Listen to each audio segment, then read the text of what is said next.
Bonjour, Mesdames, Messieurs. Avant de commencer, je vous invite à un moment de silence, s'il vous plaît.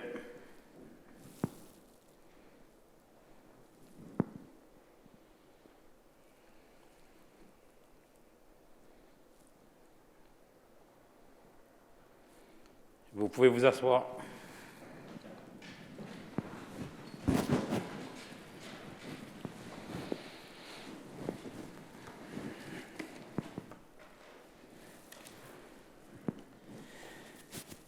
Bienvenue à la séance publique du Conseil municipal du 7 février 2022.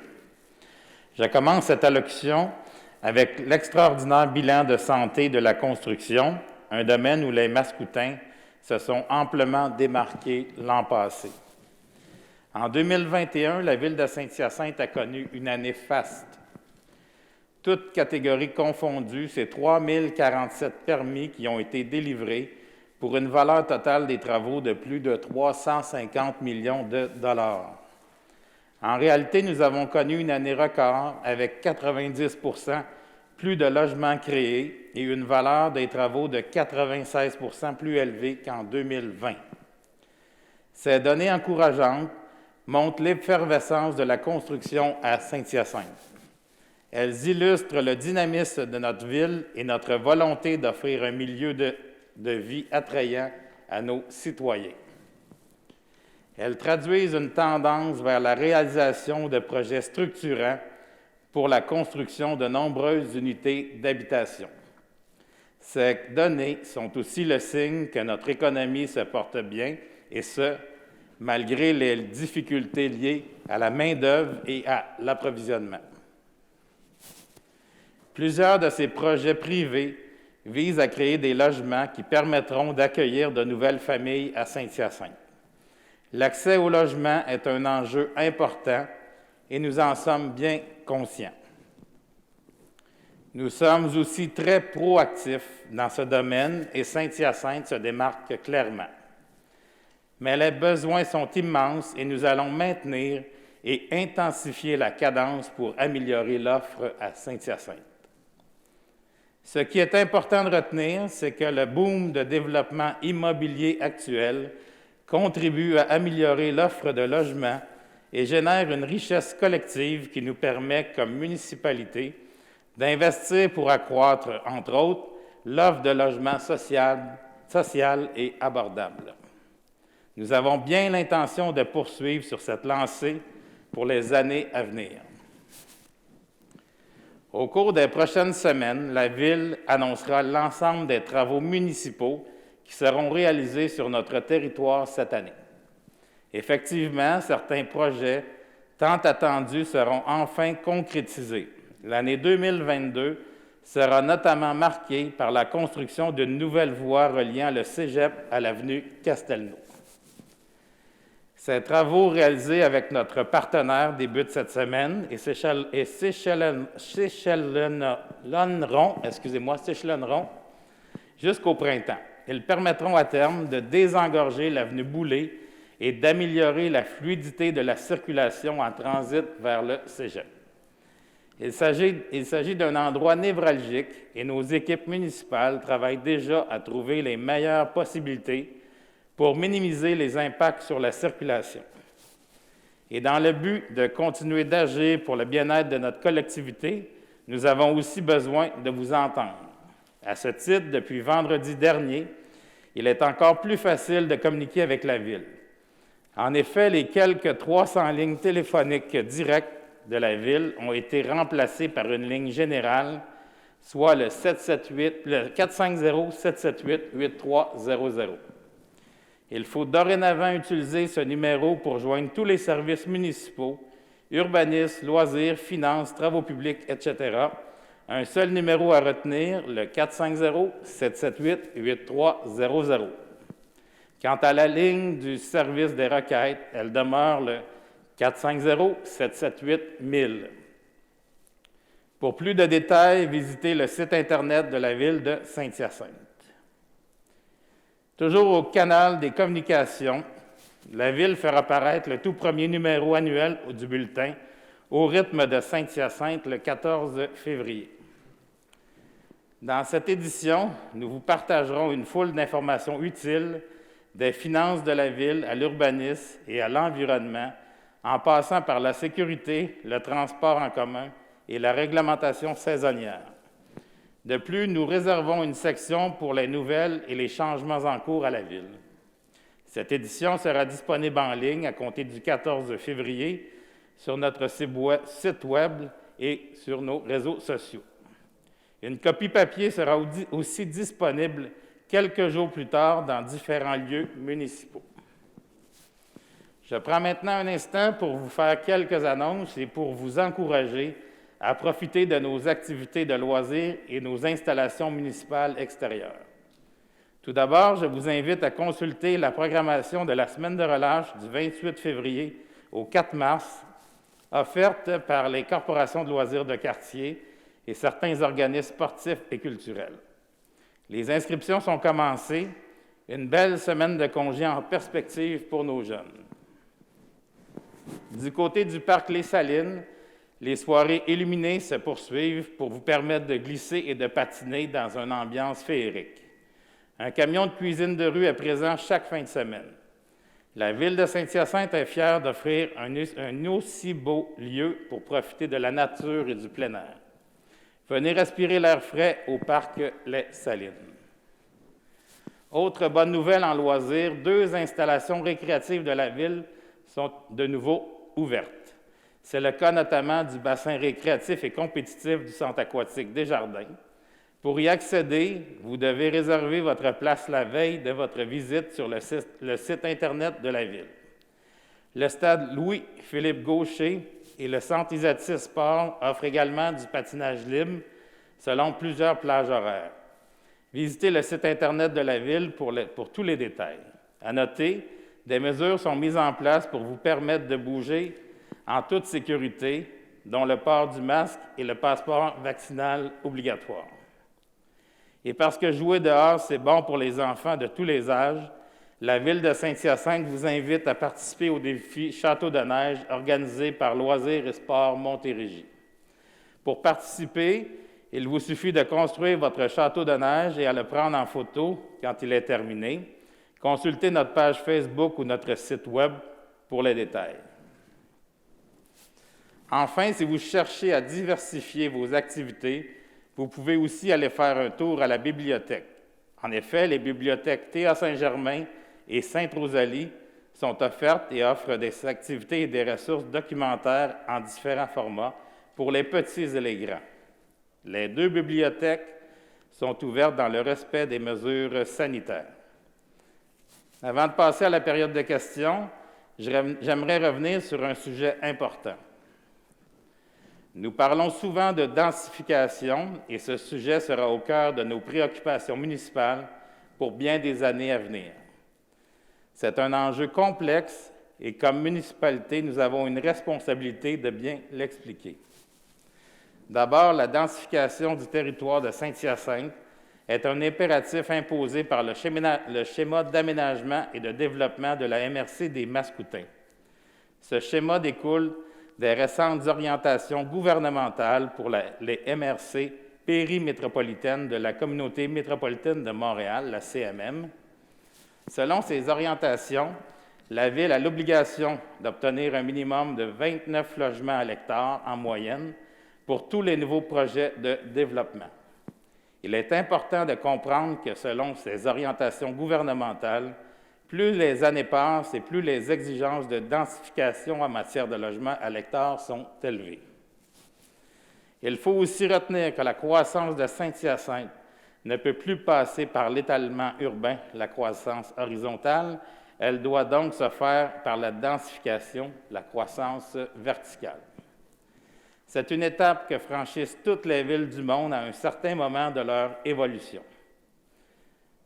Lors de la séance publique du 17 janvier dernier, nous avons été interpellés par un citoyen, M. Jean Dubé, qui souhaitait comprendre la différence de densité entre le projet M et le projet Viva Santé.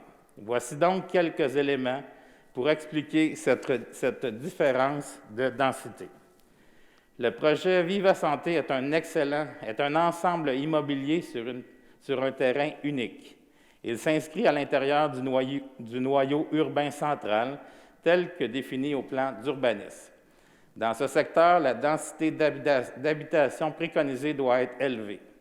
De plus, la compacité de la trame urbaine du secteur situé à proximité de l'hôpital oblige à offrir du stationnement entièrement intérieur. Dans ce cas-ci, on parle de 3 niveaux de stationnement intérieur. Pour aménager ces stationnements, il n'existe aucune autre solution que de bâtir en hauteur. Quant au projet M, il est très différent puisqu'il se situe dans un secteur qui n'est pas situé à l'intérieur du noyau urbain central. Conséquemment, la densité prescrite à respecter est moyenne. Ce projet vise davantage la création de nouveaux quartiers, y compris la construction de rues, d'espaces verts et de nombreux bâtiments. Les grands espaces disponibles ne commandent pas l'obligation de densifier davantage le site pour en assurer la rentabilité. Bref, la densité doit être déterminée en fonction de différents paramètres, comme l'emplacement du projet. Les exigences ne sont pas les mêmes si le projet est dans le noyau urbain central ou pas. Aussi, le cadre bâti avoisinant a un impact sur la densité. Réalistement, on ne peut pas exiger la construction d'un projet qui n'est pas rentable, car il ne verra tout simplement jamais le jour. Ces décisions sont étroitement encadrées et font l'objet d'une planification à long terme. Je comprends très bien que la densification soulève des préoccupations et que certaines personnes préféraient le statu quo plutôt que de voir s'ériger de nouveaux projets. Dans de tels dossiers, on veut prévoir que le syndrome du « pas dans ma cour » se manifestera. Comme municipalité, notre rôle est de planifier le développement du territoire dans l'intérêt de l'ensemble de notre communauté et des générations à venir. Nous allons continuer à développer notre ville et nous souhaitons le faire en offrant toute l'information nécessaire. J'aborderai donc la question de la densification à nouveau en séance publique lorsqu'il y aura des développements à ce sujet. Nous voilà maintenant à la période de questions du public. Pour cette période, les citoyens peuvent nous joindre par le formulaire disponible sur le site Internet de la Ville avant midi le jour de la séance. Ce soir, exceptionnellement, la séance a lieu sans public. Nous allons donc prendre les questions reçues par écrit. Notre première question nous provient de Mme Lucie Gravel. Elle aimerait savoir quels sont les projets de camp de jour pour les jeunes familles du quartier Hertel-Notre-Dame. Le quartier où résident de nombreuses familles locataires est le seul à ne pas posséder des infrastructures équivalentes à d'autres quartiers. Mme Gravel mentionne que certains préadolescents y demandent un skatepark, tandis que d'autres veulent des barbecues, comme au parc Les Salines. Merci pour votre question, Mme Gravel. Tout d'abord, je me dois de mentionner qu'il n'y a pas d'autre projet de skatepark à Saint-Hyacinthe que celui du Skate Plaza, qui est situé à l'angle du boulevard Casavant-Est et de l'avenue des Grandes Orgues. De telles installations requièrent des conditions particulières, notamment en matière de bruit, de circulation et de sécurité. Nous ne sommes pas en mesure d'installer ce type d'équipement où bon nous semble. Dans un deuxième temps, le nombre de jeunes inscrits au camp de jour est insuffisant dans Hertel-Notre-Dame. Nous sommes incapables d'y former des groupes adéquatement séparés par âge et par conséquent d'offrir des services et des activités de qualité aux jeunes du quartier.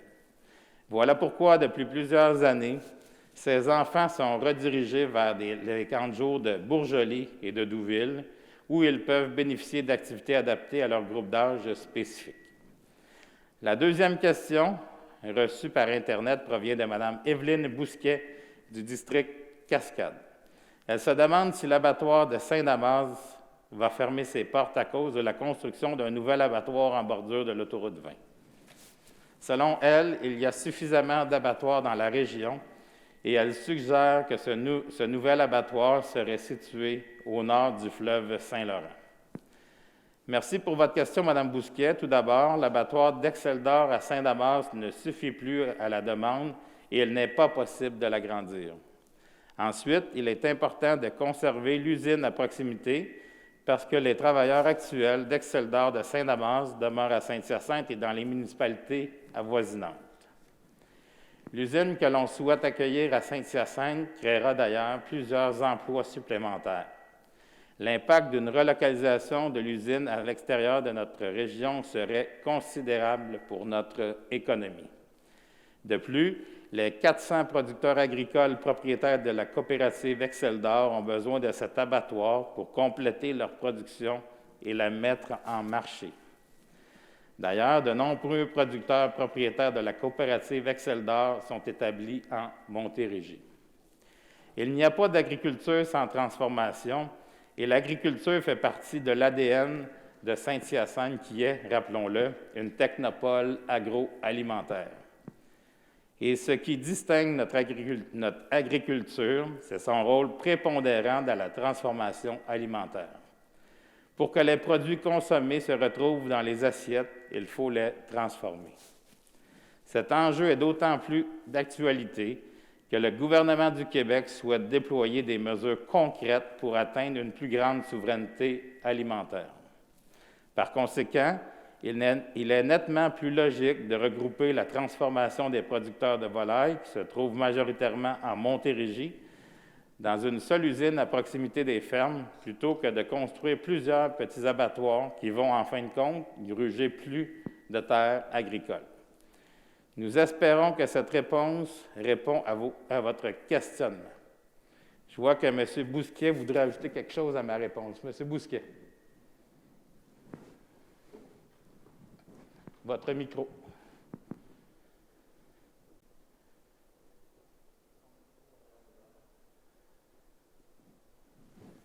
Est allumé.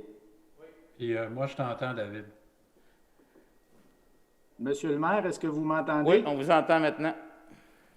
Merci beaucoup, Monsieur le maire. Vous avez bien expliqué les avantages économiques et humains d'accueillir le projet Exceldor ici à Saint-Hyacinthe. Et j'aimerais ajouter qu'un abattoir neuf à la fine pointe de la technologie, si on le compare aux installations actuelles de Saint-Damas, va présenter des avantages importants également en matière d'environnement et de santé et bien-être animal. On peut penser notamment à toutes les améliorations en matière d'efficacité énergétique qui seront présentes dans la nouvelle usine par rapport aux installations existantes. On peut penser également à la gestion des déchets organiques qui sont générés par le processus d'abattage et également à toutes les conséquences liées au transport des animaux, puisque l'usine sera située à proximité des producteurs. Il y a des gros avantages à ce niveau-là si, par rapport au projet qui nous est présenté par la citoyenne qui voit l'installation de cette usine-là sur la rive nord, alors que les producteurs sont essentiellement concentrés ici, en Montérégie. Également aussi en matière de bien-être et de santé animale, bien, on le sait, les nouvelles installations vont également mieux convenir pour l'accueil et également l'attente des animaux avant le processus d'abattage. Puis ça, c'est également une grande amélioration par rapport aux installations existantes. Et ce que je pourrais dire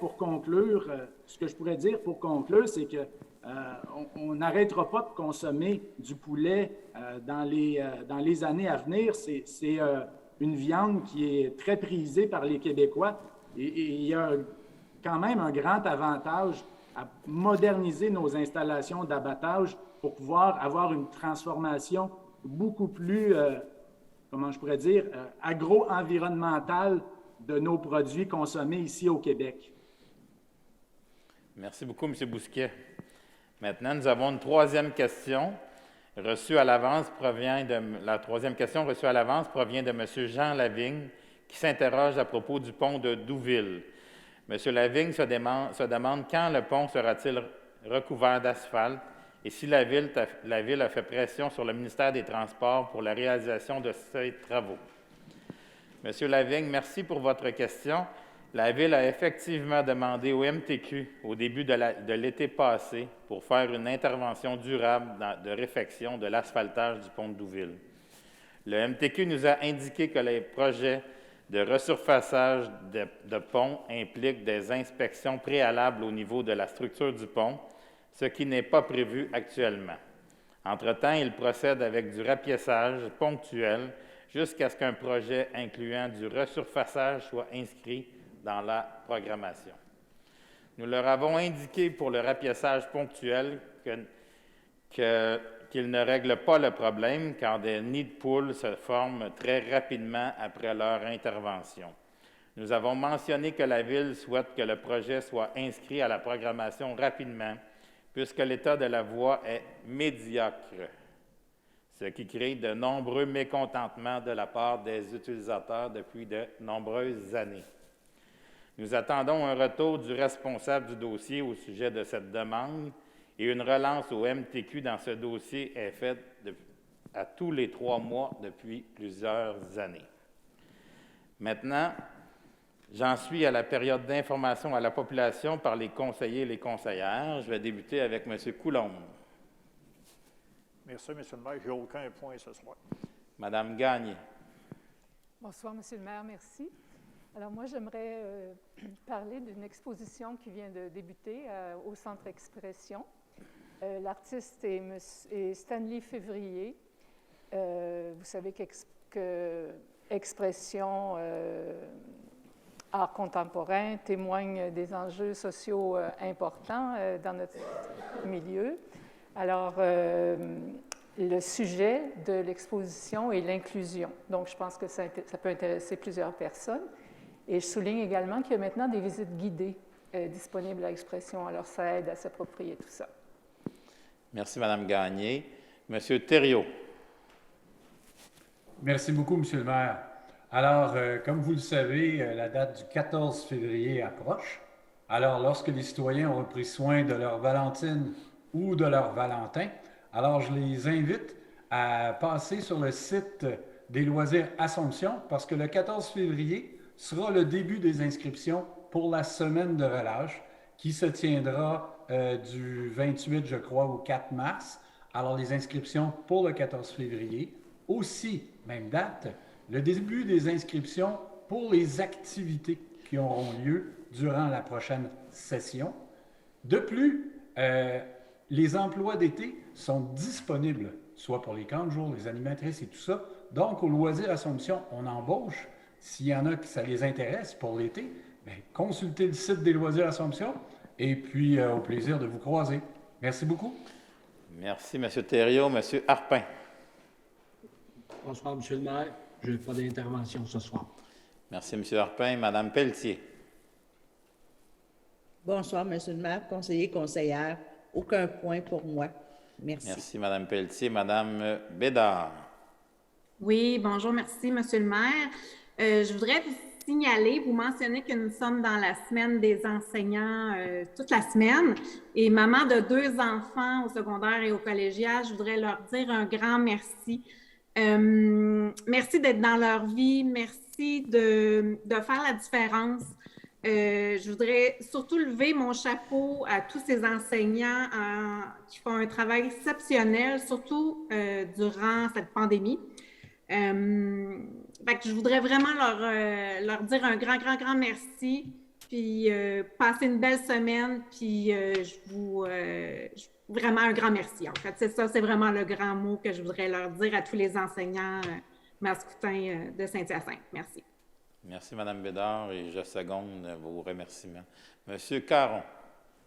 Oui, Monsieur le maire, chers collègues, je voudrais remplacer Monsieur le maire le 25 janvier passé pour le lancement d'un nouveau service qui est offert par Logement Mail. C'est un service de recherche de logement. Fait que les gens qui ont besoin peuvent être accompagnés. Ceci a été rendu possible grâce à des fonds de la MRC, dont la Ville en paye 60 % de la facture. Donc, ce nouveau service-là, vous pouvez l'avoir en communiquant au 450-502-5643. Gênez-vous pas d'appeler. Il y a une équipe en place pour vous donner des bons services puis vous aider à vous trouver un logement selon vos besoins. Merci. Merci, M. Caron. Puis je dirais même plus, c'est pratiquement 66 % des frais de la MRC qu'on paye. C'est plus que 60. Mais merci beaucoup de votre intervention. Monsieur Bousquet. Merci, Monsieur le maire. Je n'ai pas d'intervention. Merci beaucoup, M. Bousquet. M. Huard. Merci, Monsieur le maire. Je voudrais faire suite à la question de M. Lavigne là, qui nous a été posée ce soir. Là. On a discuté la semaine dernière dans notre plénière qu'il fallait faire quelque chose, puis la chaussée est encore médiocre. Là. On est tous au courant, puis on travaille fort pour que la situation s'améliore. Autre chose, je voulais féliciter le service des loisirs pour l'aménagement qu'ils ont fait au parc Les Salines. Cette année, il n'y avait pas le Saint-Hyacinthe en blanc qu'on est habitué avant la pandémie avec les spectacles et toutes les activités, mais ils ont su relever la pente puis être créatifs en mettant beaucoup de lumière puis en accueillant les Mascoutins dans un décor féerique avec beaucoup de lumière, puis c'était très vivant. Fait que félicitations au service des loisirs pour leur créativité, puis d'avoir mis un peu de joie dans cette période qui est un petit peu plus difficile pour plusieurs Mascoutins. Merci, M. Huard. M. Côté. J'ai rien, M. le maire. Merci beaucoup. M. Barré. Ça va. Ça va, merci, M. Barré. On s'est rendu à notre ordre du jour. Le point 3, adoption de l'ordre du jour. M. Barré. Oui, M. le maire, je propose d'adopter l'ordre du jour de la présente séance tel que soumis. Et c'est appuyé par M. Côté. Le point 4, approbation du procès-verbal de la séance ordinaire du 17 janvier 2022. M. Barré. Monsieur le maire, je propose d'approuver le procès-verbal de la séance ordinaire du 17 janvier 2022 et d'en autoriser la signature par les personnes désignées à cet effet. Merci, M. Barré. C'est appuyé par M. Thériault. Le point 5, Cégep de Saint-Hyacinthe, entente relative à l'ouverture et à l'entretien d'une deuxième voie d'accès au Cégep de Saint-Hyacinthe par la Ville. M. Harpin. Merci, M. le maire. Il est résolu d'autoriser la conclusion de l'entente relative à l'ouverture et à l'entretien d'une deuxième voie d'accès au Cégep de Saint-Hyacinthe par la Ville, entre la Ville de Saint-Hyacinthe et le Cégep de Saint-Hyacinthe, visant la construction de l'infrastructure, le planage et l'asphaltage de la voie d'accès permettant de relier la rue qui sera aménagée au nord de l'avenue Castelnau à la portion arrière du stationnement du Cégep, laquelle a été signée par le maître et le directeur général, le maire, et le directeur général, pour et au nom de la Ville de Saint-Hyacinthe, le 1er février 2022. La réalisation des travaux découlant de cette entente est conditionnelle à l'approbation du règlement d'emprunt 636 par le ministère des Affaires municipales et de l'Habitation et à son entrée en vigueur. Merci, M. Harpin. C'est appuyé par M. Bousquet et c'est adopté à l'unanimité. Le point 6, Journée de la persévérance scolaire, édition 2022, proclamation. M. Huard. Merci, M. le maire. Je voulais féliciter, avant de lire la proclamation, je voulais féliciter les étudiants qui travaillent très fort malgré cette pandémie-là, qui sont à la maison, des fois sur les bancs d'école. Je voulais les féliciter de continuer à persévérer, puis que le soleil s'en vient. Considérant que la prévention du décrochage scolaire n'est pas une problématique concernant exclusivement le monde scolaire, mais bien plus un enjeu social dont il faut se préoccuper collectivement, et ce, dès la petite enfance jusqu'à l'obtention d'un diplôme, peu importe l'ordre d'enseignement. Considérant que le décrochage scolaire est un problème intimement lié à la pauvreté et à celui de la pénurie de relève et de main-d'œuvre qualifiée, considérant que les journées de la persévérance scolaire sont organisées du 14 au 18 février 2022 sous le thème « Merci d'être porteur de sens », lequel se veulent un temps fort dans l'année pour témoigner de la mobilisation régionale en faveur de la prévention de l'abandon scolaire et sont ponctués d'une centaine d'activités dans les différentes communautés des écoles de la MRC des Mascoutins. Considérant que les journées de la persévérance scolaire se tiendront à nouveau cette année simultanément dans toutes les régions du Québec et qu'un nombre important de municipalités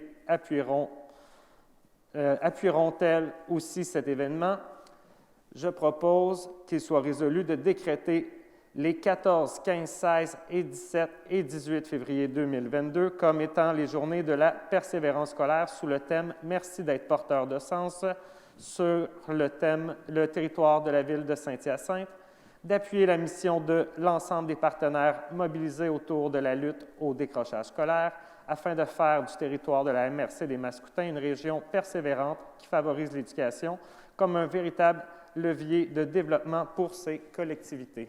Merci, M. Huard, et c'est appuyé par Mme Gagné. C'est adopté à l'unanimité. Le point 7, stratégie visant la réduction de l'écart fiscal entre les immeubles non résidentiels et les immeubles résidentiels, article 244.64.9 de la Loi sur la fiscalité municipale, dépôt et approbation. M. Bousquet. Merci. Merci, M. le maire. J'aimerais rappeler que cette année, nous avons instauré un deuxième taux de taxation dans le compte de taxes des commerçants de Saint-Hyacinthe. Puis l'objectif de cette différenciation des taux de taxes, c'est de faire en sorte d'alléger le fardeau fiscal des petits commerçants qui opèrent sur le territoire de la ville. Puis on sait que depuis plusieurs années, ce n'est pas évident d'être un commerçant autonome à Saint-Hyacinthe, d'être propriétaire de son commerce et de ne pas être affilié à une grande chaîne. Et ça l'est encore moins avec la pandémie puis ses conséquences. Donc, dès cette année, bien, les petits commerçants pourront profiter d'un taux réduit par rapport au reste des commerçants afin de leur donner un petit peu d'oxygène. Mais pour que ça soit possible, bien, on doit adopter un règlement qui confirme cette orientation-là du conseil municipal. Alors, considérant l'entrée en vigueur du règlement numéro 648 décrétant l'imposition pour l'exercice financier 2022 des taxes foncières générales et de la compensation exigible sur certains immeubles exempts de la taxe foncière municipale en date du 1er janvier 2022, considérant que l'article 244.64.9 de la Loi sur la fiscalité municipale prévoit que la municipalité peut, au lieu de fixer un seul taux particulier à la catégorie des immeubles non résidentiels, à chacune des sous-catégories d'immeubles non résidentiels ou à la catégorie des immeubles industriels, en fixer un deuxième taux plus élevé, applicable uniquement à partir d'une certaine tranche de la valeur imposable, considérant que ce deuxième taux ne peut être appliqué qu'à la condition que la Ville se dote d'une stratégie visant à réduire l'écart de fardeau fiscal applicable à l'égard des immeubles résidentiels et non résidentiels. En conséquence, je propose de déposer et d'approuver la stratégie visant la réduction de l'écart fiscal entre les immeubles non résidentiels et les immeubles résidentiels, conformément à l'article 244.64.9 de la Loi sur la fiscalité municipale, datée du 27 janvier 2022, tel que présenté. Merci, M. Bousquet. C'est appuyé par M. Barré et c'est adopté à l'unanimité. Le point 8, calendrier des subventions 2022, organismes mandataires et ou associés, approbation et autorisation de versement. Madame Bédard. Oui, merci, Monsieur le maire. Donc, je propose d'approuver le calendrier des subventions 2022 aux organismes mandataires ou associés, conformément à la politique de reconnaissance et de soutien aux organismes, ainsi qu'aux événements récurrents datés du 25 janvier 2022, tels que soumis, d'autoriser le trésorier à procéder au versement des subventions prévues à ce calendrier pour l'année 2022, conformément aux modalités financières établies par les ententes conclues avec ces organismes.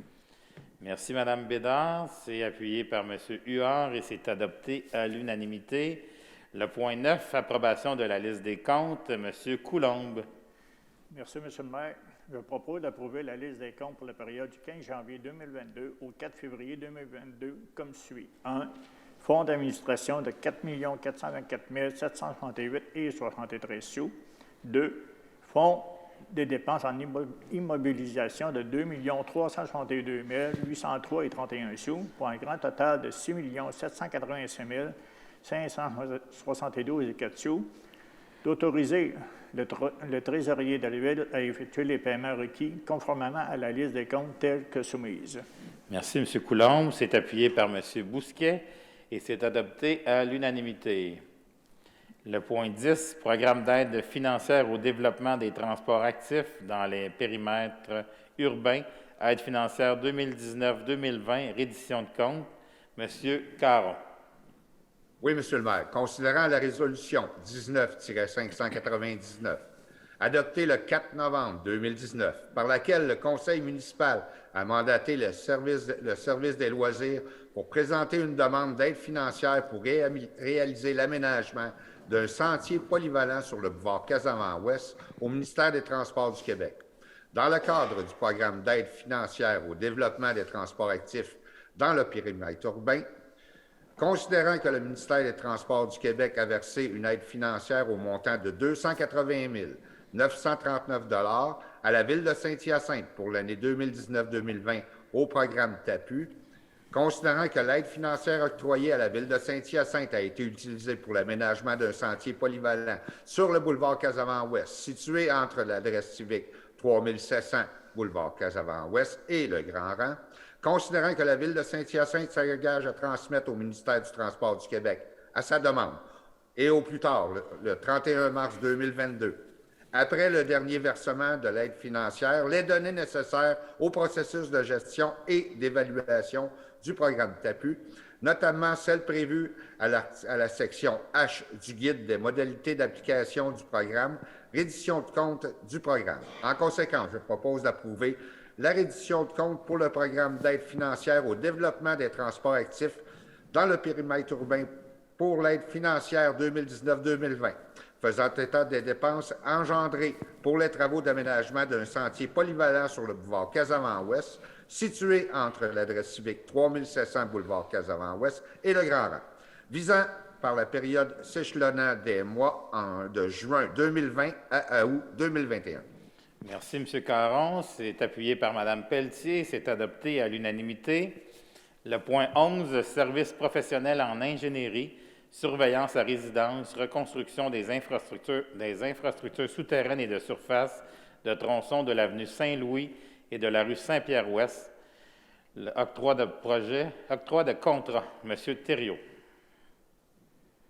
Bien, merci, M. le maire. Alors, considérant que la Ville a procédé à un appel d'offres public pour la surveillance à résidence dans le cadre du projet de reconstruction des infrastructures souterraines et de surface de tronçons de l'avenue Saint-Louis et de la rue Saint-Pierre-Ouest, considérant que le contrat 2021-059-G vise la surveillance à résidence, ainsi que le suivi administratif et la coordination avec tous les intervenants impliqués lors de la réalisation des travaux, considérant la recommandation du service des finances datée du 27 janvier 2022. En conséquence, je propose d'octroyer le contrat relatif aux services professionnels en ingénierie pour la surveillance à résidence dans le cadre de la reconstruction des infrastructures souterraines de surface et de tronçons de l'avenue Saint-Louis et de la rue Saint-Pierre à la société Le Groupe Conseil Génie Pur Incorporé, soumissionnaire ayant obtenu le meilleur pointage en fonction des critères de sélection établis dans les documents d'appel d'offres, et ce, conditionnellement à l'approbation du règlement d'emprunt numéro 639 par le ministère des Affaires municipales de l'Habitation, ainsi qu'à la réalisation de ce projet. Les honoraires de la dite firme pour le contrat 2021-059-G sont établis à un montant unitaire et forfaitaire total de 213 853 $ et 50 sous, taxes incluses, le tout conformément aux termes et conditions de sa soumission et du devis. D'autoriser la société Le Groupe Conseil Génie Pur Incorporé à effectuer les démarches requises auprès des différentes instances et des différents ministères concernés dans le cadre du présent projet, dont le ministère de l'Environnement, de la lutte contre les changements climatiques et le ministère du Transport du Québec. Finalement, d'autoriser le directeur du service des finances à signer tout document pour et au nom de la Ville de Saint-Hyacinthe afin de donner application à la présente résolution. Monsieur le maire, si vous me permettez, j'aimerais aviser les citoyens que l'été prochain, la rue Saint-Louis, là, entre le Maxi et la Taverne des Copains, là, il va y avoir des travaux majeurs, il va y avoir des détours à respecter. Alors, mais c'est des travaux qui sont nécessaires pour sécuriser l'approvisionnement en eau potable et la desserte pluviale et des égouts. Merci beaucoup. Merci, M. Thériault. C'est appuyé par Mme Bédard et c'est adopté à l'unanimité. Le point 12, nettoyage et inspection par caméra des conduites d'égouts sanitaires, pluviales et unitaires pour l'année 2022. Octroi de contrat, Mme Bédard. Oui, merci, Monsieur le maire. Considérant que la Ville de Saint-Hyacinthe a procédé à un appel d'offres public pour procéder au nettoyage et à l'inspection par caméra de conduites d'égouts sanitaires, pluviales et unitaires dans les secteurs La Providence et Saint-Joseph, ainsi que de façon ponctuelle dans d'autres secteurs, 2021-092-G, considérant la recommandation du Service des finances datée du 2 février 2022, en conséquence, je propose d'octroyer le contrat relatif au nettoyage et à l'inspection par caméra des conduites d'égouts sanitaires, pluviales et unitaires pour l'année 2022 à la Société Service Infraspect Incorporée, plus bas soumissionnaire, conforme contrat à prix unitaire, estimé à un coût de 189 934,17 $, taxes incluses, selon les prix unitaires suivants avant taxe, le tout conformément aux termes et conditions de la soumission et du devis. Le point A, inspection télévisée de conduite de 600 mm et moins à 4,40 $ le mètre linéaire. Le point B, inspection télévisée de conduite de 675 mm et plus à 4,40 $ du mètre linéaire. Et le point C, nettoyage de conduite à 157 $ de l'heure. D'autoriser le directeur du service des finances à signer tout document pour et au nom de la Ville de Saint-Hyacinthe afin de donner l'application à la présente résolution. Merci, Mme Bédard, et c'est appuyé par M. Barré, et c'est adopté à l'unanimité. Le point 13, remise à niveau et augmentation de capacité du poste de pompage Casavant, octroi de contrat, Mme Gagné. Merci, Monsieur le maire. Considérant que la Ville de Saint-Hyacinthe a procédé à un appel d'offres public pour l'agrandissement et la remise à niveau du poste de pompage Casavant, incluant l'ajout d'un démimètre magnétique à la sortie de ce poste et le prolongement d'une conduite de refoulement, considérant que ce contrat comprend le remplacement de 4 pompes submersibles, une nouvelle salle électrique et une nouvelle salle de groupe électrogène, ainsi qu'un nouveau système de ventilation avec système de traitement d'odeur. Considérant la recommandation du service des finances datée du 27 janvier 2022, en conséquence, je propose d'octroyer le contrat relatif à la remise à niveau et à l'augmentation de capacité du poste de pompage Casavant 2021-97G à la Société des entreprises de Nexco, plus bas soumissionnaire conforme, contrat à prix unitaire et forfaitaire pour un montant total de 4 331 027 $, toutes taxes incluses, le tout conformément aux termes et conditions de sa soumission et du devis, et ce, conditionnellement à l'approbation du règlement d'emprunt numéro 640 par le ministère des Affaires municipales et de l'Habitation. Je propose aussi d'autoriser le directeur du service des finances à signer tout document pour et au nom de la Ville de Saint-Hyacinthe afin de donner application à la présente résolution. Merci, Mme Gagné. C'est appuyé par Mme Pelletier et c'est adopté à l'unanimité. Le point 14, préachat de pompes à bout primaire, mise aux normes de l'usine d'épuration, octroi de contrat, M. Harpin. Merci, M. le maire. Considérant que la Ville de Saint-Hyacinthe a procédé à un second appel d'offres publiques pour la fourniture et la supervision de l'installation des équipements et accessoires reliés au préachat de pompes à bout primaire dans le cadre de la mise aux normes de l'usine d'épuration, considérant que le contrat 2021-129B comprend notamment la fourniture des équipements de mécanique de procédés et des pièces de rechange, l'assistance technique, la réalisation des essais et la mise en service, considérant la recommandation du service des finances datée du 2 février 2022. En conséquence, il est résolu d'octroyer le contrat relatif au préachat de pompes à bout primaire dans le cadre de la mise aux normes de l'usine d'épuration à la société Comline Sanderson Corporation, plus bas soumissionnaire conforme, contrat à prix forfaitaire pour un montant total de 281 401,31 $, taxes incluses, le tout conformément aux termes et conditions de sa soumission et du devis.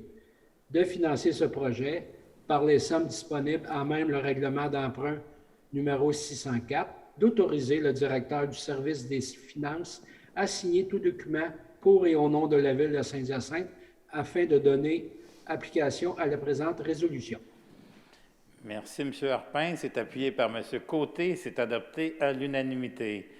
Le point 15, Go Expo, créateur d'événements, entente spécifique événementielle, volet partenaire, Expo agricole, Expo saveur, suprême laitier et Salon de l'agriculture, édition 2022, 2023 et 2024. Autorisation de signature, Mme Pelletier. Oui, Monsieur le maire, considérant que l'entente signée en date du 12 août 2021 entre la Ville de Saint-Hyacinthe et Go Expo, créateur d'événements, est venue à échéance le 31 décembre 2021, considérant le rapport préparé par le service des loisirs en date du 10 janvier 2022, en conséquence, je propose d'autoriser la conclusion de l'entente spécifique événementielle, volet partenaire entre la Ville de Saint-Hyacinthe et Go Expo, créateur d'événements, relativement à l'organisation de l'Expo agricole, de l'Expo saveur, du suprême laitier et du Salon de l'agriculture pour les éditions 2022, 2023, 2024, telles que soumises. D'autoriser le maire ou en son absence ou incapacité d'agir, le maire suppléant et la greffière ou en son absence ou incapacité d'agir, la greffière adjointe a signé pour et au nom de la Ville de Saint-Hyacinthe la présente entente. Merci, Mme Pelletier. C'est secondé par M. Bousquet. C'est appuyé par M. Bousquet. C'est adopté à l'unanimité. Le point 16, Programme de soutien au milieu municipal en patrimoine immobilier 2022-2023, Ministère de la Culture et des Communications, MRC des Mascoutins, reconduction de la résolution et approbation. M. Bousquet. Merci beaucoup, Monsieur le maire. Voilà un programme que j'attends impatiemment depuis longtemps et qui sera très bénéfique pour les propriétaires de maisons patrimoniales, notamment lorsqu'ils auront à réaliser des rénovations sur leur immeuble. On sait que souvent, les rénovations qui permettent de maintenir, de préserver l'authenticité des bâtiments anciens sont beaucoup plus dispendieuses. Donc, ce programme-là va pouvoir soutenir les propriétaires dans leurs interventions pour préserver ce qu'on a là, de plus distinctif à Saint-Hyacinthe, c'est-à-dire nos bâtiments historiques.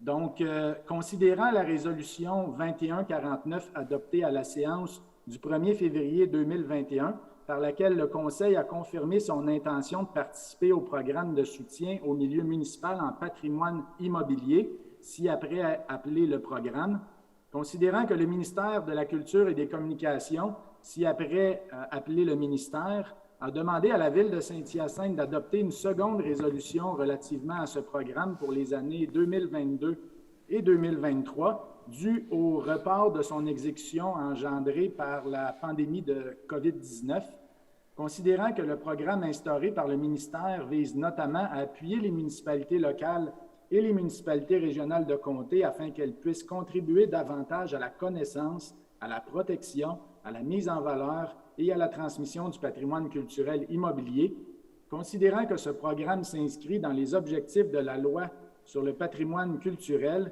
et de la politique culturelle du Québec et qu'il répond aux besoins exprimés par le milieu municipal, considérant que le gouvernement privilégie une approche régionale pour la mise en place et la gestion de ce programme, considérant que la MRC des Mascoutins, ci-après appelée la MRC, offre la possibilité aux municipalités de son territoire de participer au volet 1 de ce programme et qu'elle possède déjà une ressource pouvant assumer la mise en œuvre et la gestion du programme, considérant que ce volet comprend 2 sous-volets auxquels la Ville de Saint-Hyacinthe souhaite participer pour les années 2022 et 2023, ces volets visant respectivement la restauration de la propriété privée et de la propriété municipale, considérant que la Ville souhaite restaurer le monastère des Sœurs adoratrices du Précieux Sang, dont les travaux sont estimés à plus de 2,2 millions de dollars,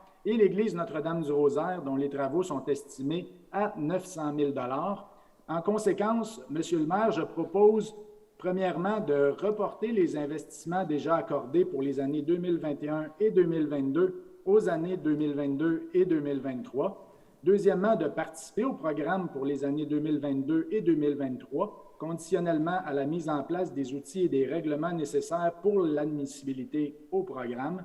Troisièmement, de s'engager à investir annuellement une somme de 200 000 en 2022 et 2023 dans le cadre du sous-volet 1A du programme, lequel vise la propriété privée, et ce, conditionnellement à l'obtention des aides financières. Quatrièmement, de s'engager dans le cadre du sous-volet 1B du programme, lequel vise la propriété municipale, à réaliser des travaux de restauration en 2022 et 2023 sur les 2 bâtiments suivants appartenant à la ville de Saint-Hyacinthe.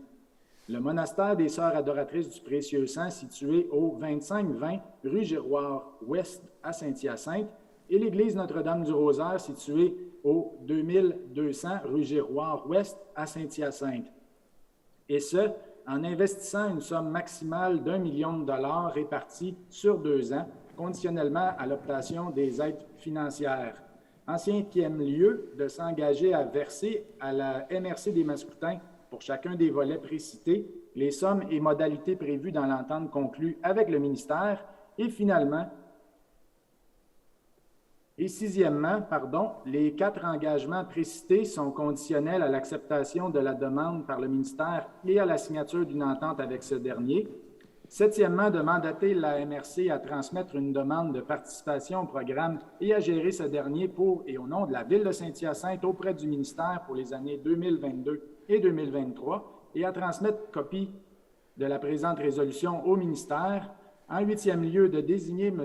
André Charon, directeur général de la MRC, à titre de responsable de la gestion du programme pour et au nom de la Ville de Saint-Hyacinthe auprès du ministère, et le chargé de projet en patrimoine de la MRC des Mascoutins à titre de personne ressource pour et au nom de la Ville de Saint-Hyacinthe auprès du ministère et des personnes bénéficiant de ce programme. Et finalement, les montants précédemment mentionnés sont payés à même les crédits budgétaires disponibles et les autres sources déjà autorisées. Merci, M. Bousquet. C'est appuyé par Mme Gagné et c'est adopté à l'unanimité. Le point 17, ressources humaines pour pompiers à temps partiel au service de sécurité incendie, embauche. M. Caron. Oui, Monsieur le maire. Je propose d'embaucher les personnes suivantes au poste de pompier à temps partiel au service de sécurité incendie.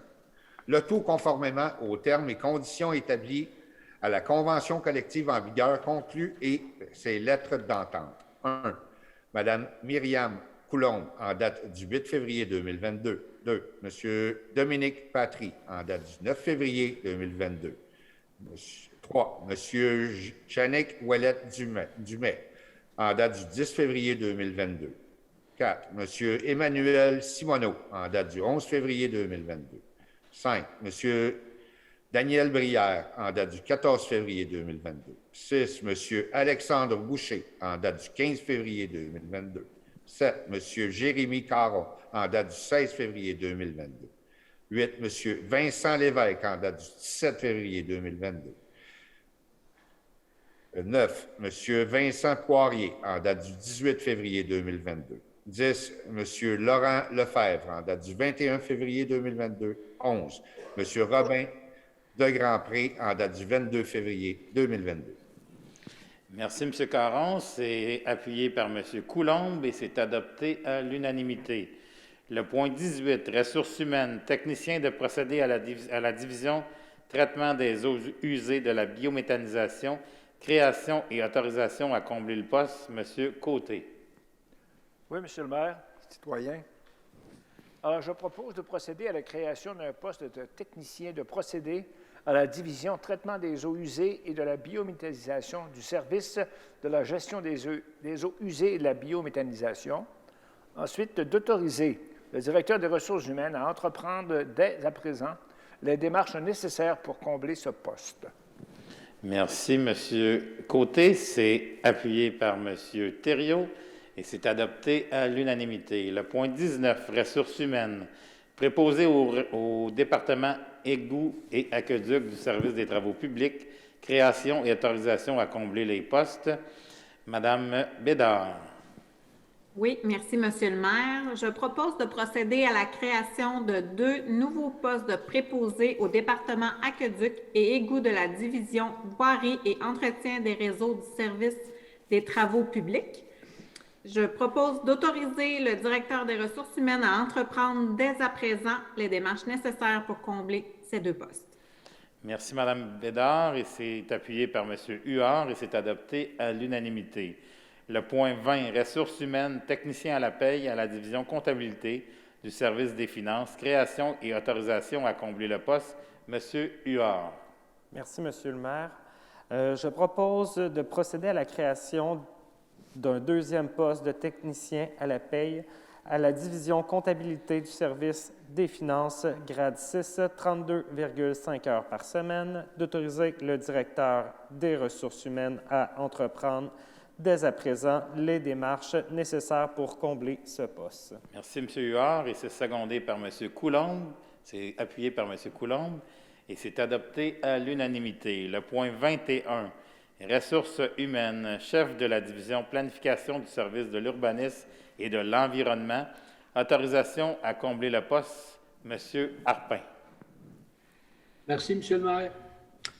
Je propose d'autoriser le directeur des ressources humaines à entreprendre les démarches nécessaires pour combler le poste de chef de la division planification du service de l'urbanisme et de l'environnement, lequel est devenu vacant le 4 février 2022, suivant la démission de son titulaire, M. Vassili Étienne Buriana. Merci, M. Harpin. C'est appuyé par Mme Gagné et c'est adopté à l'unanimité. Le point 22, ressources humaines, opérateur à l'usine de filtration au service du génie, autorisation à combler le poste, M. Coulombe. Monsieur le maire, je propose ce qui suit, d'autoriser le directeur des ressources humaines à entreprendre les démarches nécessaires pour combler le poste d'opérateur à l'usine de filtration au service du génie, lequel est devenu vacant le 4 octobre 2021, suivant la fin de l'emploi de son titulaire. Merci, M. Coulombe. C'est appuyé par M. Harpin et c'est adopté à l'unanimité. Le point 23, ressources humaines, Jonathan Houd, permanence, Mme Pelletier. Oui, Monsieur le maire. Je propose de confirmer la permanence de M. Jonathan Houd au poste de menuisier au département entretien des immeubles de la division immeubles et espaces verts du service des travaux publics, permanence effective à compter du 17 février 2022. Bienvenue, M. Houd, à la ville de Saint-Hyacinthe. Merci, Mme Pelletier. C'est appuyé par M. Caron et c'est adopté à l'unanimité. Le point 24, ressources humaines, Martin Lachapelle, permanence, M. Caron. Oui, Monsieur le maire. Je propose de confirmer la permanence de M. Martin Lachapelle au poste de préposé au transport au département d'entretien des plateaux de la division immeubles et espaces verts du service des travaux publics, permanence effective à compter du 15 février 2022. Merci, M. Caron. C'est appuyé par M.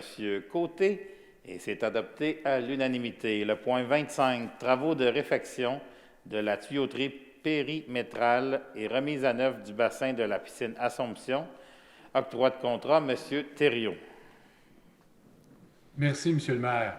Alors, considérant que la Ville de Saint-Hyacinthe a procédé à un appel d'offres public pour la réfection de la tuyauterie périmétrale et de la remise à neuf du bassin de la piscine Assomption, située au 1915 rue Saint-Maurice, considérant que le contrat 2021-61-TP comprend le sciage de la plage, des murs et des dalles du bassin, le remplacement de toutes les pièces scellées dans le béton et la plomberie existante autour du bassin, le remplacement des excavations et le bétonnage des sections sciées, ainsi que la peinture des murs du fond du bassin. Alors, considérant la recommandation du service des finances datée du 1er février 2022, en conséquence, je propose d'octroyer le contrat relatif aux travaux de réfection de la tuyauterie périmétrale et de la remise à neuf du bassin de la piscine Assomption à la société Souci Aquatique Incorporée, plus bas soumissionnaire conforme, contrat à prix forfaitaire pour un montant total de 263 292 $ et 75 sous taxes incluses, le tout conformément aux termes et conditions de sa soumission et du devis.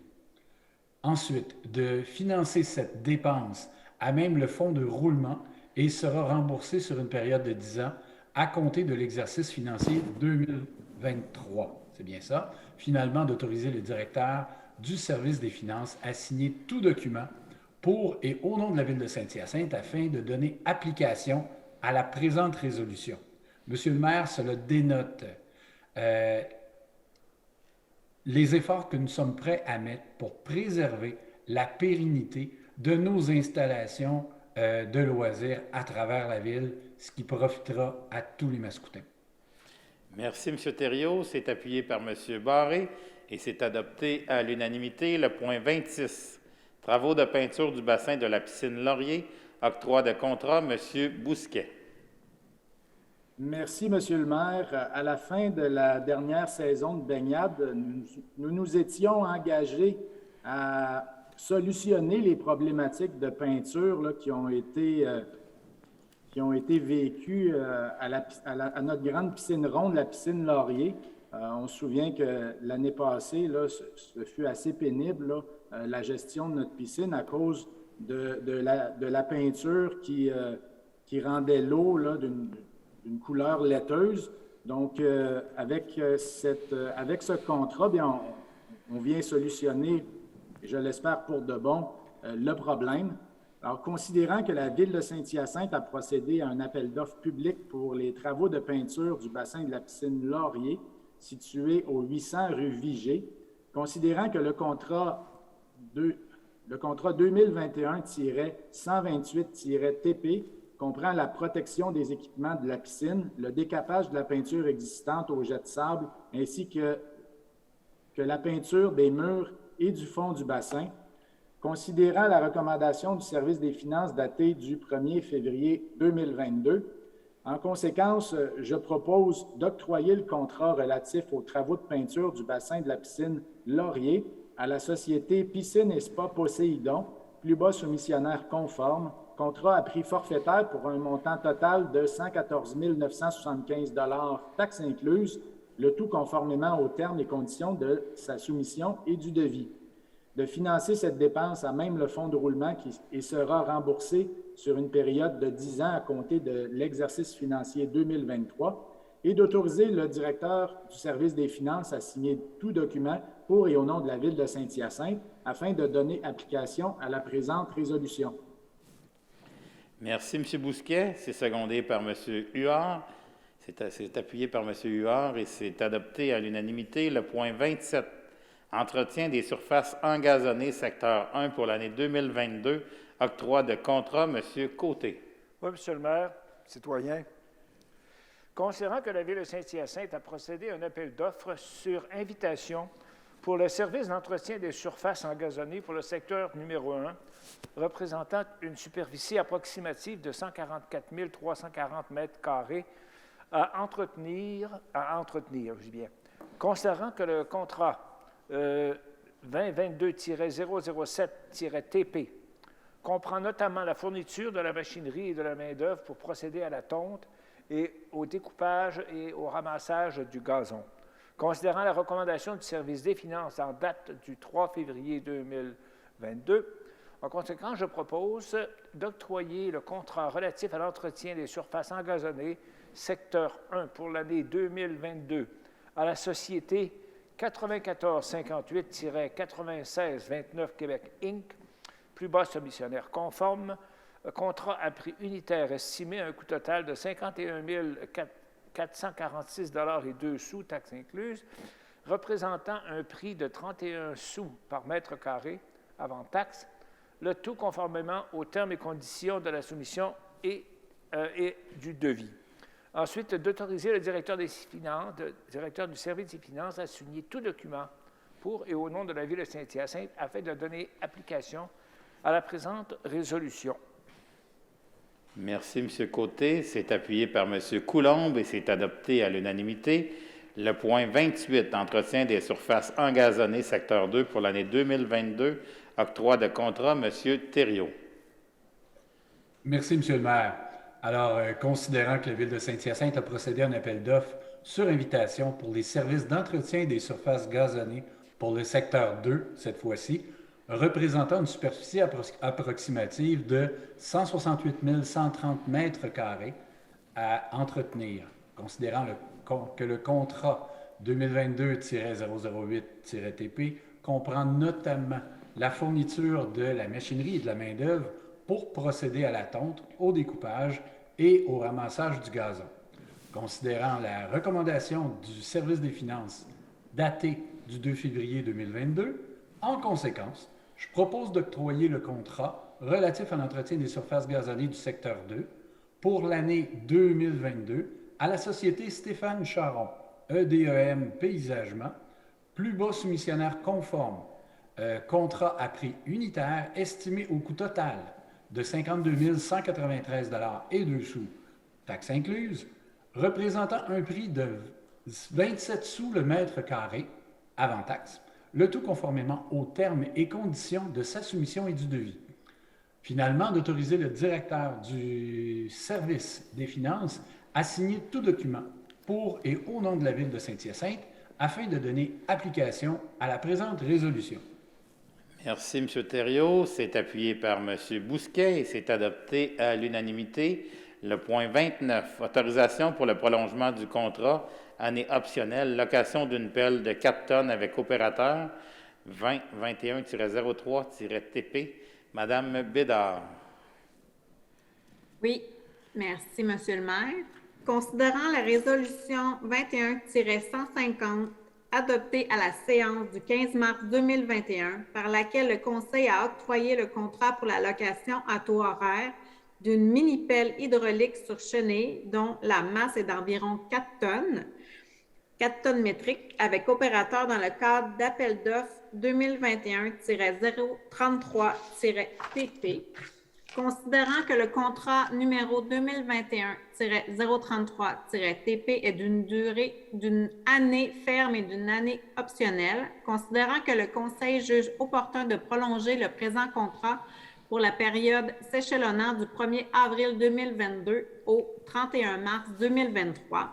En conséquence, je propose de se prévaloir de l'année optionnelle prévue au contrat relatif à la location d'une pelle de 4 tonnes avec opérateur octroyée à la société Excavation Patrick Chagnon, Inc. par l'entremise de la résolution 21-150 adoptée à la séance du 15 mars 2021, soit pour la période s'échelonnant du 1er avril 2022 au 31 mars 2023, à un coût total estimé de 49 151,81 sous, taxes incluses, selon un taux horaire de 95 avant taxe, le tout conformément aux termes et conditions de sa soumission et du devis. Merci, Mme Bédard. C'est appuyé par M. Caron et c'est adopté à l'unanimité. Le point 30, autorisation pour la prolongation du contrat année optionnelle fourniture de pierres concassées 2019-129-TP. M. Coulombe.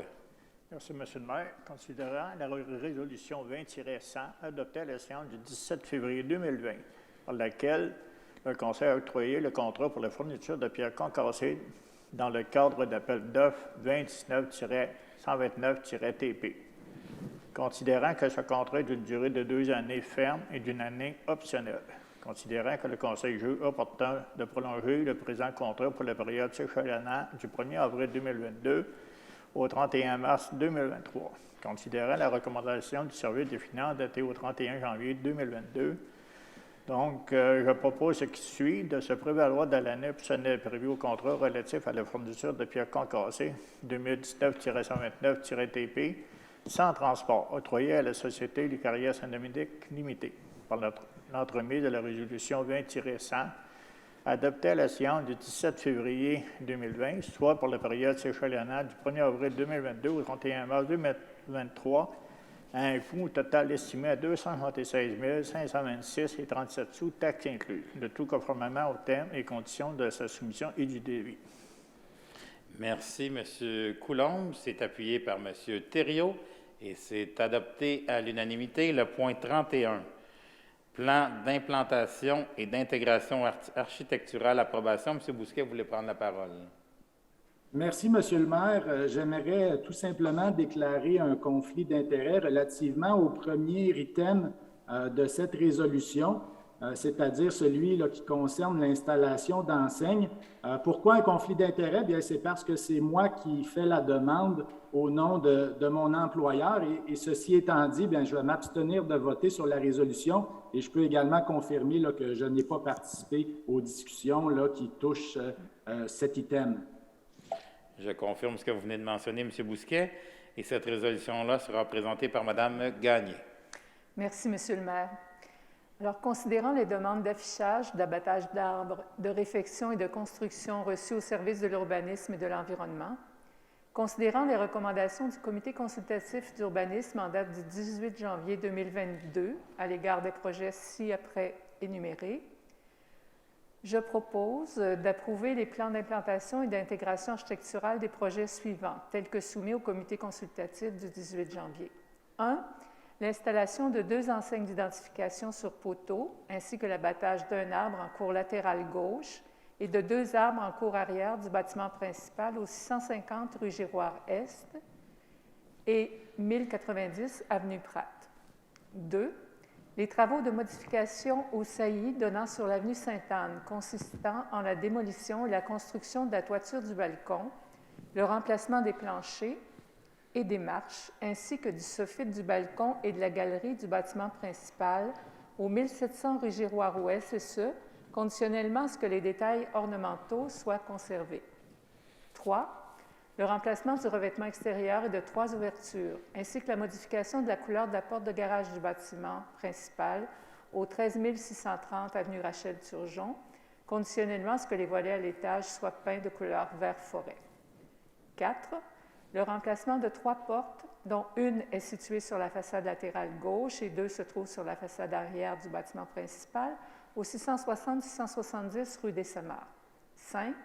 La construction d'une résidence unifamiliale isolée de 2 étages au 16 950 avenue Gaston-d'Or, comportant un garage avec une pente de toit selon l'une des options présentées au comité consultatif d'urbanisme les 8 décembre et 18 janvier, et ce, conditionnellement à ce que l'agencement des matériaux du revêtement de la façade du garage soit celui présenté au CCU du 18 janvier.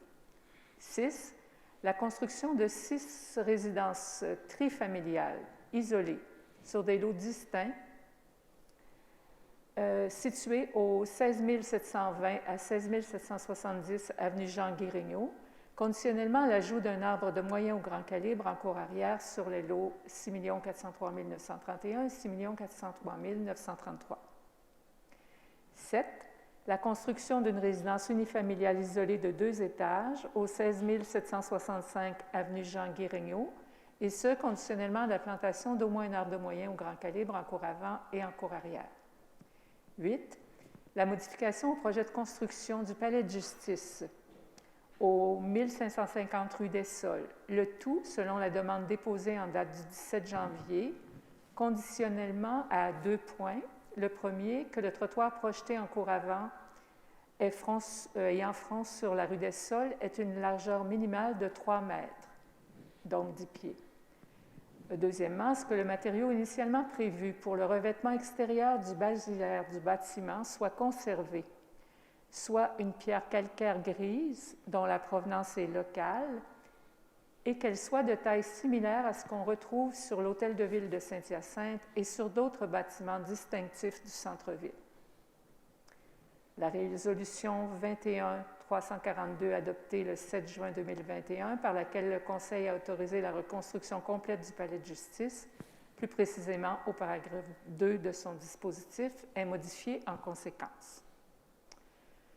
Je propose de prévoir que cette résolution autorisant la délivrance du permis pour ces projets soit valide pour une période de 12 mois, sauf celle concernant le point 4. L'ensemble de ces projets sont sujets aux conditions établies par le comité consultatif d'urbanisme. Merci, Mme Gagné. C'est appuyé par M. Harpin et c'est adopté à l'unanimité. Le point 32, dérogation mineure 6240 rue des Seigneurs-Est. Décision, M. Côté. Oui, M. le maire. Si vous permettez, j'aimerais émettre un petit commentaire avant de présenter les résolutions. Parfois, lorsque la Ville procède à des aménagements de soit égouts, aqueducs dans un secteur, les gens peuvent se plaindre à l'occasion du coût que ça représente sur leur taxe.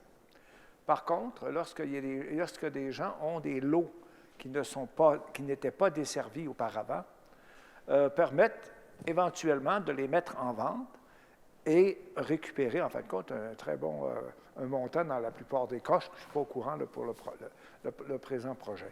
Alors, j'aimerais quand même amener c'est pas une précision, mais cet élément-là.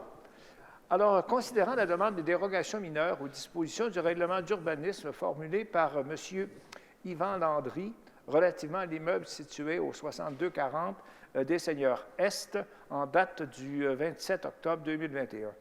Considérant la recommandation du comité consultatif d'urbanisme en date du 8 décembre 2021, considérant l'avis public diffusé le 20 janvier 2022 dans le journal Le Courrier et sur le site Internet de la Ville, invitant toute personne intéressée à transmettre à la Ville ses commentaires écrits dans les 15 jours suivant cette parution. Considérant qu'aucun commentaire n'a été reçu suivant la publication de cet avis, alors je propose d'accorder une dérogation mineure, pour l'immeuble-ci au 6240 rue des Seigneurs Est, afin de permettre l'implantation d'une résidence unifamiliale comportant les éléments dérogatoires qui suivent par rapport à la grille de spécification de la zone 110-030-A-03 du règlement d'urbanisme numéro 350.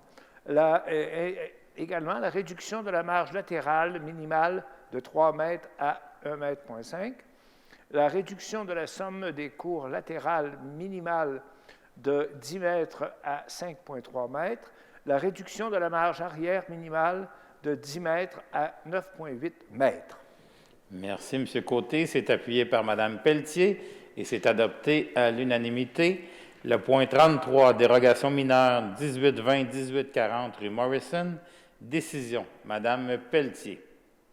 Oui, Monsieur le maire. Alors, considérant la demande de dérogation mineure aux dispositions du règlement d'urbanisme formulée par M. Martin et Fémire Desnoyers relativement à l'immeuble situé au 1820-1840 rue Morrison en date du 13 août 2021 et du 7 octobre 2021, considérant la recommandation du comité consultatif d'urbanisme en date du 8 décembre 2021, considérant l'avis public diffuse le 20 janvier 2023 dans le journal Le Courrier sur le site Internet de la Ville, invite toute personne intéressée à transmettre à la Ville ses commentaires écrits dans les 15 jours suivant cette publication.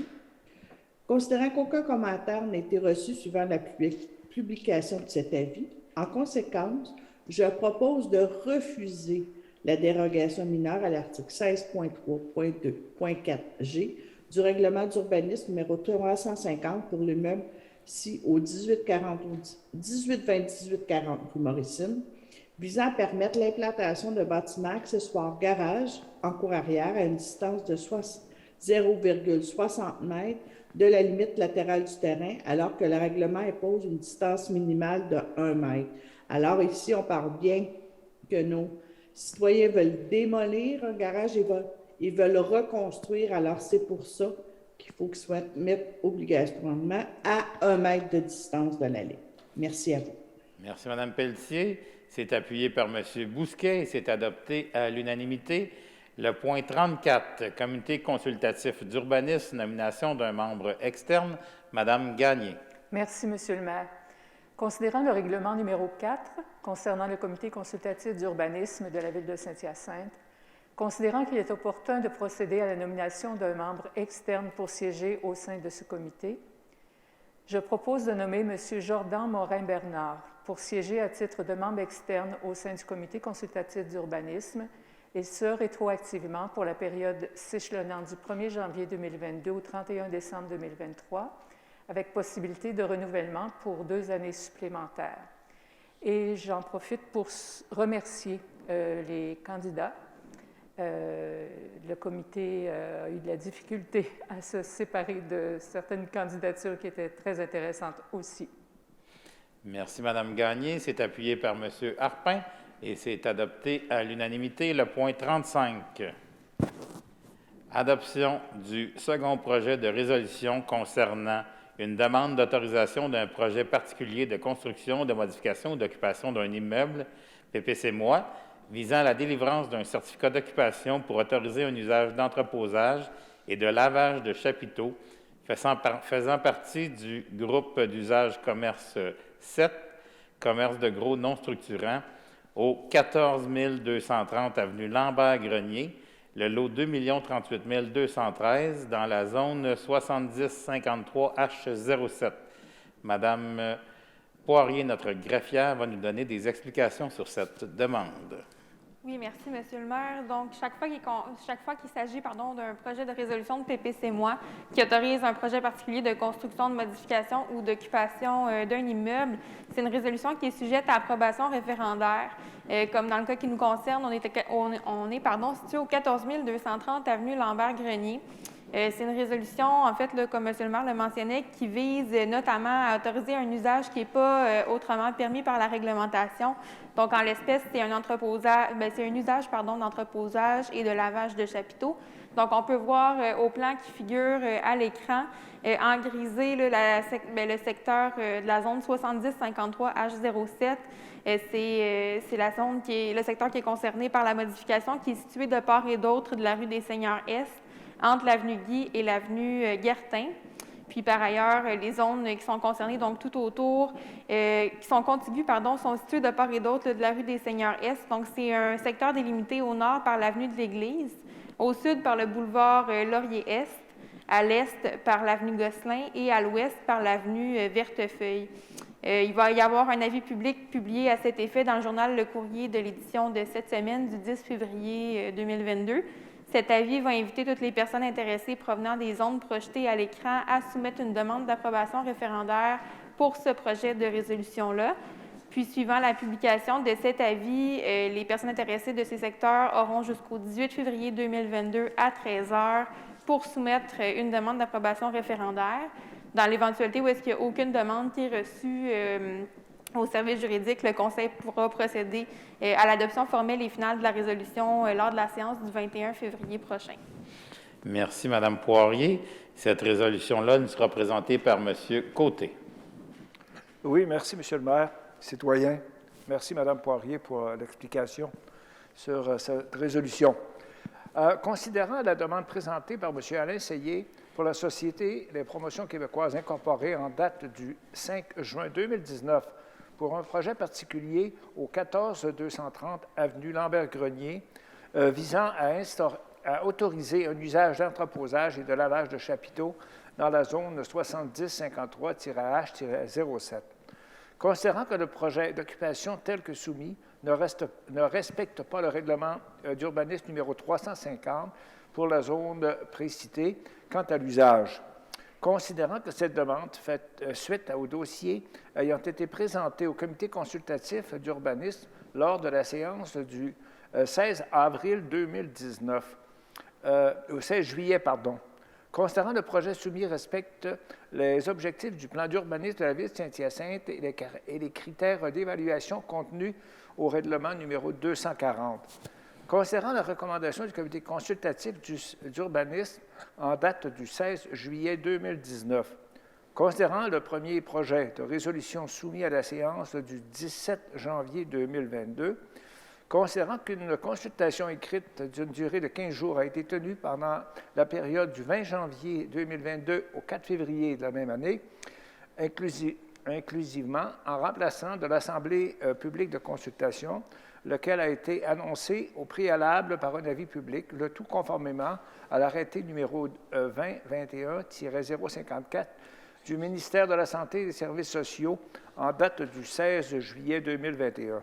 Considérant qu'aucun commentaire n'a été reçu suivant la publication de cet avis, alors je propose d'adopter le second projet de résolution conformément au règlement numéro 240 relatif au projet particulier de construction et d'immeubles, c'est-à-dire le PPC-MOI, visant la délivrance d'un certificat d'occupation pour autoriser un usage d'entreposage et de lavage de chapiteaux faisant partie du groupe d'usage commerce 7, commerce de gros non structurant, au 14 230 avenue Lambert-Grenier, de la zone précitée, c'est-à-dire 7053-H-07, et ce, aux conditions suivantes. Premièrement, le bâtiment principal ne peut faire l'objet d'aucun agrandissement. Ensuite, un maximum de 3 personnes peut travailler au sein de l'entreprise, incluant les propriétaires. La présence des clients n'est pas autorisée. Finalement, l'usage projeté ne doit pas générer de nuisances telles que bruit, vibration, odeur, émanation de gaz ou de fumée, éclat de lumière, la chaleur, la poussière ou autre, au-delà des limites de la propriété. Merci, M. Côté. C'est appuyé par Mme Pelletier. C'est adopté à l'unanimité. Le point 36A, avis de motion. Règlement numéro 651, adoptant un code d'éthique et de déontologie révisé des élus de la Ville de Saint-Hyacinthe. M. Barré. Monsieur le maire, je donne l'avis de motion du règlement numéro 651, adoptant un code d'éthique et de déontologie révisé des élus de la Ville de Saint-Hyacinthe. Merci, M. Barré. 36B, dépôt et adoption du projet de règlement numéro 651, adoptant un code d'éthique et de déontologie révisé des élus de la Ville de Saint-Hyacinthe. M. Barré. Monsieur le maire, je propose de déposer et d'adopter le projet de règlement numéro 651, adoptant un code d'éthique et de déontologie révisé des élus de la Ville de Saint-Hyacinthe, tel que présenté. Merci, M. Barré. C'est appuyé par Mme Gagné et c'est adopté à l'unanimité. Le point 37A, règlement numéro 652, modifiant le règlement numéro 415, adoptant un code d'éthique et de déontologie des employés municipaux de la Ville de Saint-Hyacinthe. M. Thériault. Merci beaucoup, M. le maire, à l'image de ce que mon collègue M. Barré vient de mentionner. Alors, je donne avis de motion du règlement numéro 652, modifiant le règlement numéro 415, adoptant un code d'éthique et de déontologie des employés municipaux de la Ville de Saint-Hyacinthe. Merci, M. Thériault. Le point 37B, dépôt et adoption du projet de règlement numéro 652, modifiant le règlement numéro 415, adoptant un code d'éthique et de déontologie des employés municipaux de la Ville de Saint-Hyacinthe. M. Thériault. Merci encore, M. le maire. Alors, je propose de déposer et d'adopter le projet de règlement numéro 652 dont je viens de faire la lecture. Merci, M. Thériault. C'est appuyé par M. Caron et c'est adopté à l'unanimité. Le point 38, adoption du second projet de règlement numéro 350-120, modifiant le règlement numéro 350 en ce qui a trait à diverses dispositions. Madame Poirier, notre greffière, va nous expliquer ce dossier. Oui, merci, Monsieur le maire. Donc, il s'agit en l'espèce d'un règlement omnibus qui comporte plusieurs objets qui n'ont pas nécessairement de lien entre eux. Dans le cas ici, il y a 5 objets qui sont susceptibles d'approbation référendaire pour les personnes intéressées. Donc, on va procéder à l'affichage des premiers plans, puis je vais vous expliquer les objets au même moment. Donc, le premier plan vise 2 modifications réglementaires. Donc, le premier objet qui est susceptible d'approbation référendaire vise à modifier le plan de zonage ainsi qu'une partie, afin plutôt qu'une partie là, du territoire actuellement incluse dans la zone d'utilisation résidentielle 2130 H14 qu'on voit en grisé vers le bas du plan qui est projeté à l'écran, pour qu'elle fasse désormais partie de la zone d'utilisation mixte 2149 M04. Puis, toujours avec le même plan là, qui est affiché à l'écran, le second objet qui est susceptible d'approbation référendaire vise la réduction de la hauteur minimale permise de 4 à 3 étages pour la construction d'un immeuble qui va être situé au 2916-2920 rue La Fontaine. Donc, les zones visées qui sont en grisé à l'écran par les changements réglementaires sont situées entre les avenues des Vétérinaires et Choquette. Puis, les zones contiguës tout autour sont bordées au nord par un chemin de fer, au sud par la rue Notre-Dame, à l'est par l'avenue des Aulniers et à l'ouest par la porte des Anciens Maires. Il va y avoir également un avis public dans ce cas-ci pour le projet de règlement 350-120 qui va être publié dans l'édition du courrier du 10 février 2022, qui va inviter les personnes intéressées à voter provenant des zones qui sont projetées à l'écran à soumettre une demande d'approbation référendaire pour ces dispositions dont je viens de faire la mention. Puis, également, les personnes intéressées de ces secteurs vont avoir jusqu'au 18 février à 13 h pour soumettre une demande d'approbation référendaire et en mentionnant la disposition qui les concerne. Puis ces directives vont être les mêmes pour l'ensemble des dispositions susceptibles d'approbation référendaire que je vais expliquer la teneur dans les prochaines minutes. Ensuite de ça, le troisième objet qui est susceptible d'approbation référendaire, dont le plan vient de s'afficher à l'écran, consiste à retirer l'obligation d'aménager une salle communautaire destinée à la clientèle hébergée dans la résidence pour étudiants qui est située au 1200 avenue Boulay.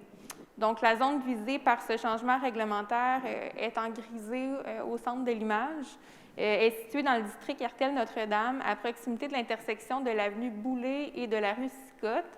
Puis les zones contiguës sont bordées par les avenues de Carillon, Bienville et du boulevard Laurier-Ouest. Le quatrième objet qui est susceptible d'approbation référendaire dans le cadre de ce même règlement-là vise à permettre à l'entreprise True Nutrition Canada Incorporée d'occuper et d'aménager un laboratoire d'analyse agroalimentaire pour le contrôle de qualité des aliments, donc situé au 4760 rue Martineau. Donc, c'est le plan qu'on voit à l'écran pour la zone 10 029 C05. Donc, cette zone-là est visée par un changement réglementaire, est située dans le district de Saint-Thomas-d'Aquin, à proximité de l'intersection de la rue Martineau et de l'avenue de la Source, donc à la hauteur environ de la sortie 123 de l'autoroute Jean-Lesage. Puis le secteur est au nord de l'autoroute Jean-Lesage, plus précisément entre les avenues de la Coulée et Joseph Bistodeau. Puis finalement, concernant la cinquième et dernière disposition qui est susceptible d'approbation référendaire, ça vise à permettre l'aménagement d'un logement destiné à abriter au moins une personne qui s'occupe de la clientèle hébergée dans une résidence communautaire de 17 chambres et plus, notamment dans le cas qui nous concerne pour l'immeuble ici au 1200 avenue Boulay. Cette disposition-là est susceptible d'approbation référendaire par toute personne intéressée domiciliée dans une zone qui est située sur le territoire de la ville de Saint-Hyacinthe, où l'usage résidence à caractère communautaire ayant 17 chambres et plus est déjà autorisé. Donc, c'est pour l'ensemble de la ville. Donc, pour l'ensemble des dispositions dont je viens de faire état, il s'agit de surveiller la publication de l'avis public qui va paraître dans le journal Le Courrier du 10 février 2022, puis de transmettre une demande d'approbation référendaire avant le 18 février 2022.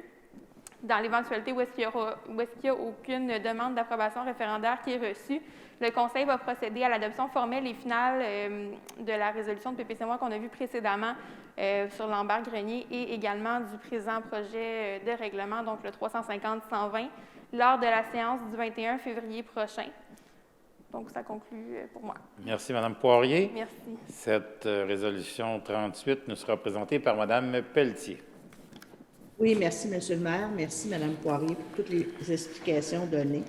Considérant qu'une consultation écrite d'une durée de 15 jours a été tenue pendant la période du 20 janvier 2022 au 4 février 2022 inclusivement, en remplacement de l'Assemblée publique de consultation, laquelle a été annoncée au préalable par un avis public, le tout conformément à l'arrêt numéro 2021-054 du ministre de la Santé et des Services sociaux en date du 16 juillet 2021, considérant que le Conseil a pris connaissance des commentaires reçus suivant la publication de cet avis.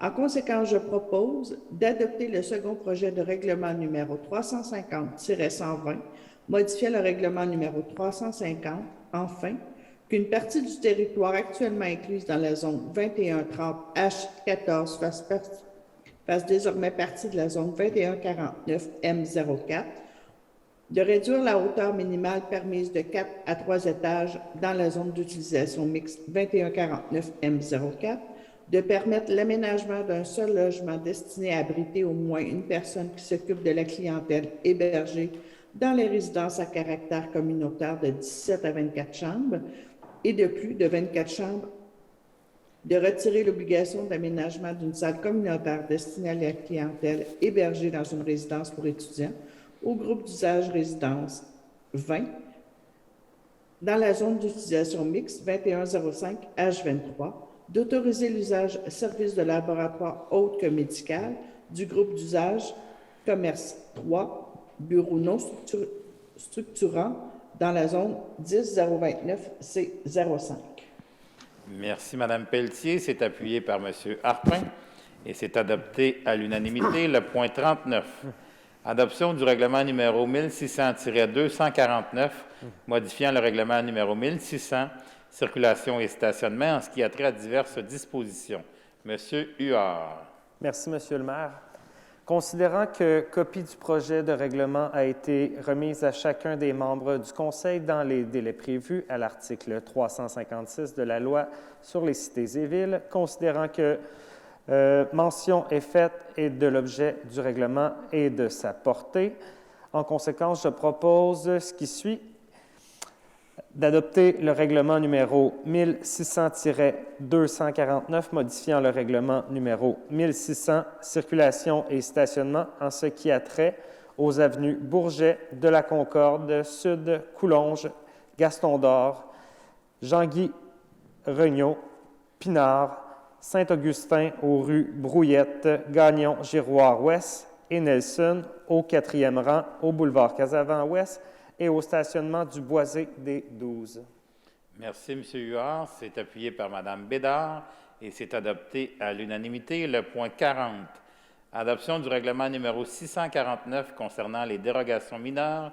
Mme Gagné. Merci, Monsieur le maire. Considérant qu'une consultation écrite d'une durée de 15 jours a été tenue pendant la période du 20 janvier 2022 au 4 février, inclusivement, en remplacement de l'Assemblée publique de consultation, laquelle a été annoncée au préalable par un avis public, le tout conformément à l'arrêté numéro 2021-54 du ministre de la Santé et des Services sociaux en date du 16 juillet 2021, considérant qu'aucun commentaire n'a été reçu suivant la publication de cet avis, considérant qu'une copie du projet de règlement a été remise à chacun des membres du Conseil dans les délais prévus à l'article 356 de la Loi sur les cités et villes, considérant que mention est faite de l'objet du règlement et de sa portée, en conséquence, je propose d'adopter le règlement numéro 649 concernant les dérogations mineures. Merci, Mme Gagné. C'est appuyé par M. Barré et c'est adopté à l'unanimité. Le point 41, lot 6 305 854 de l'avenue Émilien-Letarte, vente par la Ville. Monsieur Coulombe, désolé. Merci, M. le maire. Considérant le rapport préparé par les services juridiques en date du 3 février 2022, dont je propose ce qui suit: d'approuver le projet d'acte de vente soumis par Maître Éric Lecourt, notaire, le 24 janvier 2022, par lequel la Ville de Saint-Hyacinthe vend à la société 9138-9494 Québec Inc. le lot numéro 6 305 854 du cadastre du Québec, ayant front sur l'avenue Émilien-Letarte, et une superficie approximative de 12 493,8 m² pour un prix de 349 826,40 sous, avant les taxes applicables, soit un taux unitaire de 28 par mètre carré. D'autoriser la maire ou en son absence ou incapacité d'agir, le maire suppléant et la greffière ou en son absence ou incapacité d'agir, la greffière adjointe à signer pour et au nom de la Ville de Saint-Hyacinthe le présent acte de vente. Merci, M. Coulombe. C'est appuyé par M. Huard et c'est adopté à l'unanimité. Le point 42, juge de paix, nomination Marie-Ève Élie Lapointe. M. Barré. Monsieur le maire, considérant la résolution 21-272 adoptée à la séance du 3 mai 2021, par laquelle le Conseil a demandé au ministre de la Justice du Québec de nommer Mme Mélanie Fournier à titre de juge de paix fonctionnaire, catégorie 2, pour le district judiciaire de Saint-Hyacinthe. Considérant que le Conseil convient qu'il est opportun de procéder à la nomination d'une deuxième juge de paix, laquelle pourra agir en cas d'absence ou d'incapacité de Mme Fournier, considérant le rapport préparé par le service juridique en date du 31 janvier 2022, en conséquence. Je propose de demander au ministre de la Justice du Québec de nommer Mme Marie-Ève Élie Lapointe à titre de juge de paix fonctionnaire catégorie 2 pour le district judiciaire de Saint-Hyacinthe, afin de l'autoriser à agir à ce titre pour la Cour municipale de Saint-Hyacinthe. Merci, M. Barré. C'est appuyé par Mme Bédard et c'est adopté à l'unanimité. Le point 43, les documents déposés. Mme la greffière, Mme Poirier. Oui, merci, M. le maire. Donc, j'invite le Conseil à prendre acte du dépôt de la liste des salariés non permanents embauchés par la Ville de Saint-Hyacinthe en vertu de l'article 73.2 de la Loi sur les cités et villes, faisant état de l'embauche d'un préposé à la réception des matières organiques, de 2 préposés au département voirie et de 4 auxiliaires s'occupant de la vérification des passeports vaccinaux. Merci, Madame Poirier. Le point 44, levée de la séance, proposé par M. Huard, et c'est appuyé par M. Coulombe. C'est adopté à l'unanimité. La prochaine séance publique du Conseil municipal sera le lundi 21 février dès 18h30. Merci pour votre écoute et bonne fin de soirée à vous tous. Au revoir.